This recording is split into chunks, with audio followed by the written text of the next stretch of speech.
Hey everyone, it's me, Natty. It's been a while, hasn't it? I'm really sorry about the lack of videos, but 2024 just like really had it out for me. Between work and all the stuff I was doing, and then my first ever out of country trip, I was like super busy. But here we are. It's January of 2025. And in this video, I kind of just want to catch everyone up on what I've been doing in the past year, the hobby, and what my plans are for this year. And in general, just kind of like chat with you guys. It's been a long one. So I guess we could just start from where we left off. I think the last video that I uploaded was of the box opening of my Dream of Doll Kamen, and that was in like July of last year. So let's start with stuff that happened after that. So I did work a lot over the summer, as usual. Nothing really doll related kind of happened until like September. So in September, which is where this video that might be playing in the background is from, I pre ordered some of these blind box BJDs off of Kika Goods, and I'll put the link in the description, of course. They're the Lucky Doll Chinese Festival blind box girls, and they're about 1/6 or USD sized. And oh my god, they're so cute and very much worth the low price point. I think Kika Goods has them for around $50 each, which is insane for a USD size doll, especially since these are full sets. They're so cute. In this video that's playing in the background here, I got the Dragon Boat Festival and the Birthday of Flowers Festival girl. And I also got the completely blank version, so that way I could completely customize one, and I plan on customizing her into my Overmortal character, not sponsored. Honestly, these blind box dolls are amazing, and that's going to kind of set me off on a tangent right now because I really want to talk about it. I know I've mentioned it before, but I really want to say it again, that blind box BGDs, I think, are 100% a total asset to this hobby. I don't care what other people say. Blind box BJDs are BJDs. I mean, it's in the name. Many of them, like the ones you'll see on screen here, are fully strung with elastics and S hooks, and all of them have like the main articulation points that standard resin BJDs have. Um, and like just because they're incredibly affordable, somewhat less customizable, and they're made out of like a lot of them are like either ABS or vinyl or soft type of plastic. Just because they're not made out of resin does not make them any less of BJDs or any less valid at that point.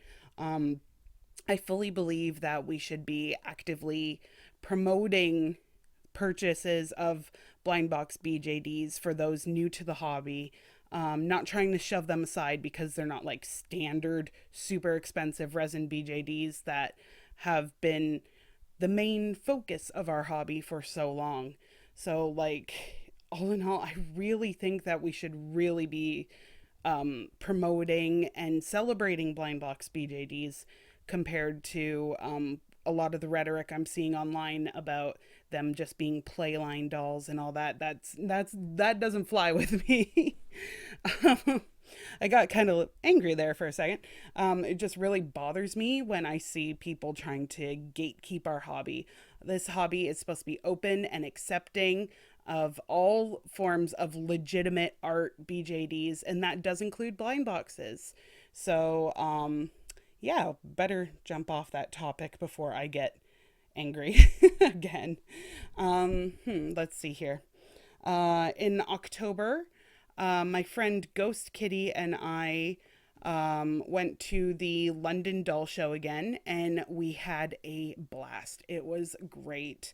As usual, the London Doll Show is getting like really great. Every time we go, there's something new. I ended up having lapses in judgment and buying more things, of course. I ended up buying a Babobi Ophelia head. At least we think she's an Ophelia. I'll put a photo of her up on screen. So if you guys recognize her, please let me know, but I'm fairly certain she's an Ophelia. I also ended up getting this cute little Pookie Pookie Doll Zone hybrid, and I lucked out and found a really good, like really pretty Akagi doll body that ended up going to my Dream of Doll Wahoo head that I've had for a few years now. So that was really exciting. And the day after the doll show, I actually ended up getting two more of these Lucky Doll blind box girls. I got the winter solstice one and the Chinese New Year's Eve girl, and oh my god, they are so perfect. I love them so much. Later on in October, I lucked out hardcore, super hardcore luck. I got a super rare Dream of Doll Dream Head version 4 off of Idlefish, thanks to New Clover Singing, who is an amazing proxy. I love them so much. Shout out to New Clover Singing. Their link will be in the description below. And I like really, really feel like I hit the jackpot with that head. Oh my god.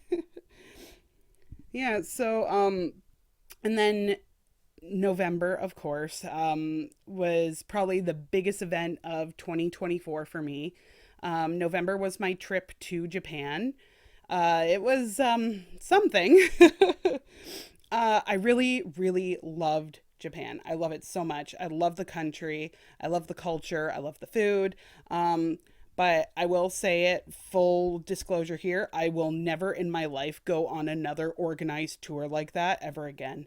It was really fast paced to the point where it felt like we didn't get time to properly stop and enjoy things. We kind of just looked at things and moved along. And it was really, really quick. There wasn't much breathing space in between. I was told it was going to be a lot of walking, so I wore my comfortable work walking shoes. And they proceeded to fall apart by the time we got to Hiroshima. So a lot of walking was an understatement. I'm not going to put the tour company on blast, though. It is a very popular tour company. But there is definitely an audience for the kind of tour that they were offering. I'm just saying that it was really, really, really misleading for what I signed up for, and I felt like it wasn't really marketed properly. But that being said, I really did enjoy the trip in general. I really hated Osaka, and I hated my flight in. My flight in was 14 and a half hours of hell. So I'm not going to go do that for a while. But it wasn't like a terrible trip. It was great. It was fantastic. It was just there was a lot of just general issues that came up that were not really disclosed by the tour company. So moving forward, more positive stuff now. More positive stuff about Japan.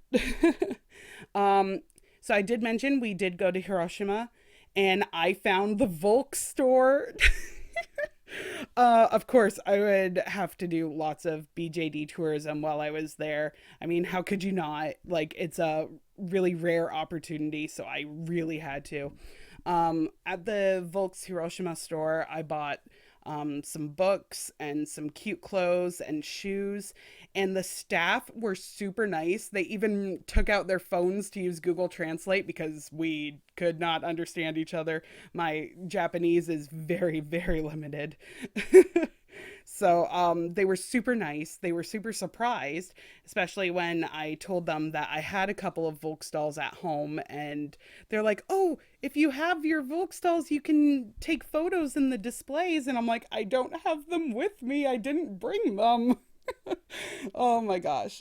But a lot of the stores in Japan do have a no photo or no video policy, especially due to the rise of all the really chaotic streamers that have been causing a lot of problems.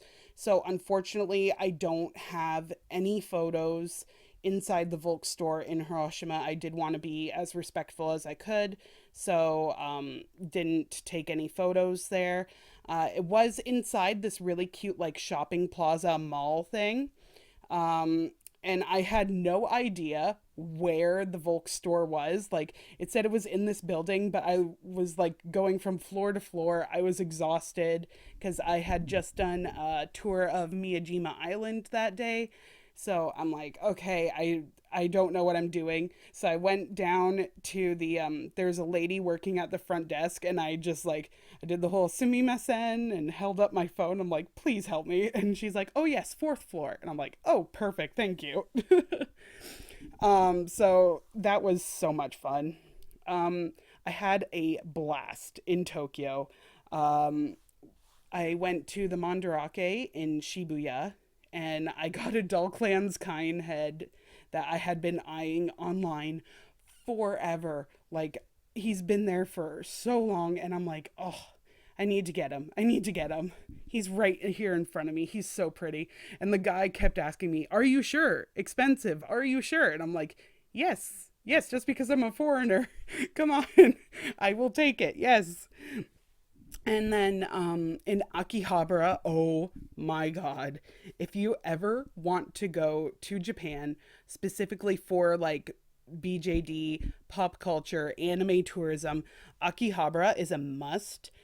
I didn't even go to all of the stores I wanted to, but the stores I did go to were incredible. And I don't know if it was just the time of year that I went to visit, but it was not busy. Like, it was not nearly as chaotic as people made it out to be. It was great. Like, they even blocked off the street for a little bit so we could just walk on the road. It was so nice. I loved it. So in Akihabara, there's this really cool like shopping plaza building that has a lot of different stores on each floor. And so in this building, there is an A Zone store, a Doliteria, and a Volk store. So of course I had to go to each one. I mean, how could I not? I mean, so I bought some clothes and stuff from A Zone and Doliteria. And then from Volks, I made an appointment. It was difficult, but I made an appointment to do a Dream Choice doll. Because with the Dream Choice ones, you do have to make an appointment for them. And I was so lucky that they had one at 1 o'clock, and I think it was like 11:20 when I was there. So I'm like, oh, that's not that far. Yeah, we'll do that. So for my Dream Choice doll, of course, I had to get an in-person exclusive. You can't get him online as far as I know. So I got my Grail Dolphy Dream. I got the Dolphy Dream DDH 26 boy. So he came home with me. It was the best choice I've ever made. Like, even if it meant that I had to, buy a second suitcase in order to get everything home. But he was so worth it. And just, it was so funny. The lady working to help put him together, she was so sweet. She definitely needs a raise. She acted like she just came out of an anime. Like, she was the most gung-ho, hyper, super sweet woman ever, and she was so happy to help me make my boy. And like, again, the whole I don't understand that much Japanese issue came up, and she just kept going and going and going, and I'd just sitting there saying yes over and over again because I had no idea. She was going way too fast for me. My Japanese isn't that great. But I want to reiterate though that Japan is very accommodating to foreigners and our limited lack of Japanese. So I really do encourage everyone to make sure you have Google Translate on your phone, and they will help you, or just learn like the essential words if you do ever plan on going. So yes, Volk store, great. It was amazing. I did manage to get some photos in there. It was awesome. I loved it. And then a short walk away from this like mall plaza thing is the Mandarake complex building. And the doll focus floor is really, really small. It's about the size of a small bedroom. It's very small. But it was so amazing. It was floor to ceiling doll stuff. And I splurged and I bought a Mew doll Dietrich because I thought she was far too cute to pass up and that she suited one of my characters really well. So, all in all, aside from a lot of the tour based things, my Japan trip was an amazing, super fun experience. And oh, God, I want to go back so bad. Oh, I almost forgot. I got to see Mount Fuji. That was great.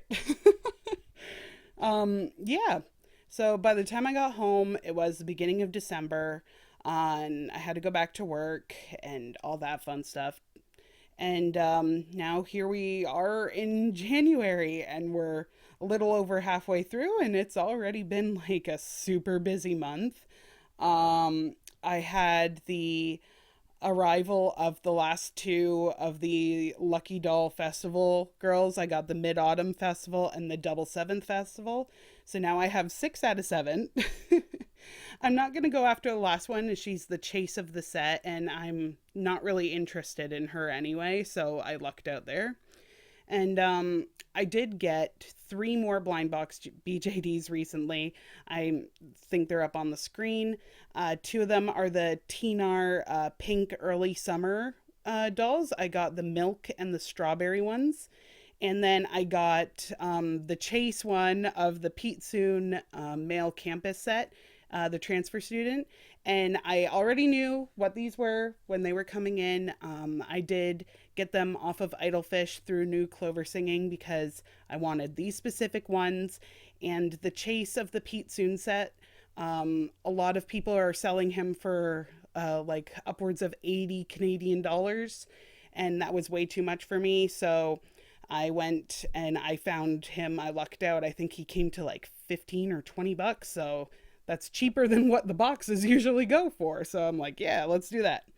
Yeah, that's pretty much everything. I know I rambled quite a bit, but we're just catching up. So I want to get on to some new stuff that I want to talk about and some plans for 2025. I have something on order already. I'm horrible. And on pre-order. You guys can shame me all you want in the comments. That's perfectly fine. So I ordered another doll off of Idlefish through New Clover Singing. She is a telesthesia. Let's try that again. Telesthesia doll VV. And I'm hoping she'll arrive safe and sound. She's a 1/6 size doll. And she was super cute, super affordable, and I was already buying something from that seller for my friend and for something else, which I'll get into in a minute. So I figured, why not add another doll to that? It's fine, it's fine. And I pre-ordered recently an absolutely amazing looking artist BJD head. It's called the Unlucky Ghost, and I got the possessed version, the one with the tentacles, from the doll artist Facade.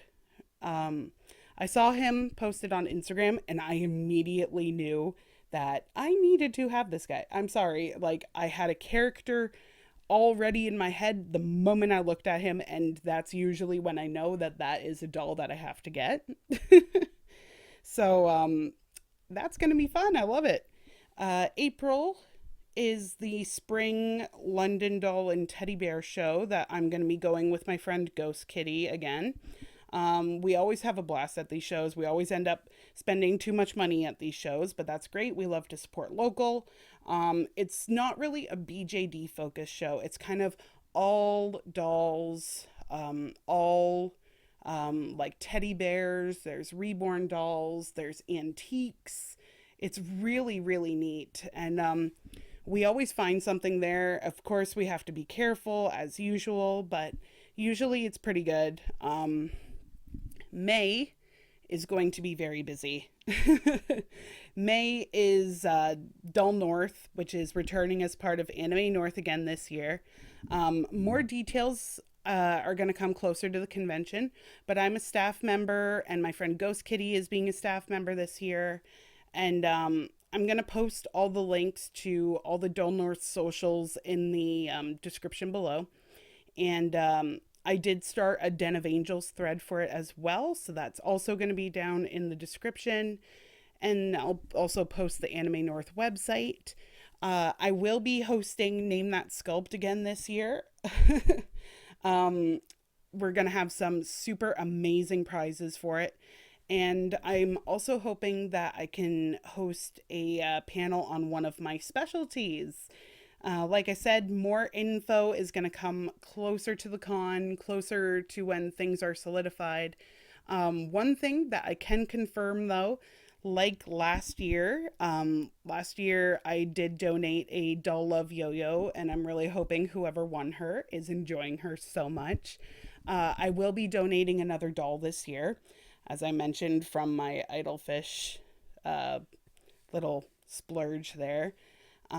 She's very cute, so I'm really excited to be able to donate another resin BJD as part of the Dull North prizes. June is YetiCon, and Ghost Kitty and I are going to that too, along with my friends Flower Crown Prince and a couple others, and it's going to be great. YetiCon has started doing more panels and such, so I'm contemplating whether I should apply to do a doll paste panel there, or see if we can hold like a meetup or something. For the past however many years I've been going to YetiCon, I'm usually one of, if not the only person there that has dolls with them, which is really awkward, but it's also really funny. So I'm hoping that if I get the courage to do another panel there, or host a meetup there, it'll spark a new side to the convention, because YetiCon is held at the Blue Mountain Village and Resort, and it is a beautiful location for pictures and such. So I think it would be really amazing to bring a BJD and like doll associated side to the convention there. So maybe if I have the energy between all of this stuff and work, hopefully that's a thing that I can do. Fingers crossed. We're not sure yet. For the rest of the year, let's see. I'm hoping to go to the Pirate Festival in Guelph. I love bringing my pirate dolls with me. Everybody usually thinks it's really neat. So that's always fun. There's the Fall and Winter Dolls show in London. I'd like to go to the fall show in Cambridge. That would be great. But again, I don't know how it's going to work with my work schedule and all that. So something I'm like really excited for is the fact that in July of this year, it's going to make 15 years in the BJD hobby. God, I'm old. It's hard to believe, and I really want to do something for it. What that something is, I have no idea. Like, I feel like 15 years is something to celebrate. I've had way too many ups and downs with this hobby, but I'm still here. I'm still enjoying it, and I love sharing my knowledge where I can and shelling out all my doll characters. Maybe I should talk about some backstories. We could do a backstory video, or I could do a live stream where you guys ask me about my dolls and stuff, and we can just hang out and chat. I don't know. That's something to think about again. So yeah, that's pretty much it. That's our catch up. Thank you all so much for sticking around this far if you have. I really appreciate it. So in the comments, aside from slandering me for getting way too many new dolls and heads when I do not need more heads, tell me in the comments below, like, what are some things you guys have planned for this year? What conventions or doll shows are you planning to do? What new things are you thinking about for 2025? Let me know in the comments below, and I will see you guys around.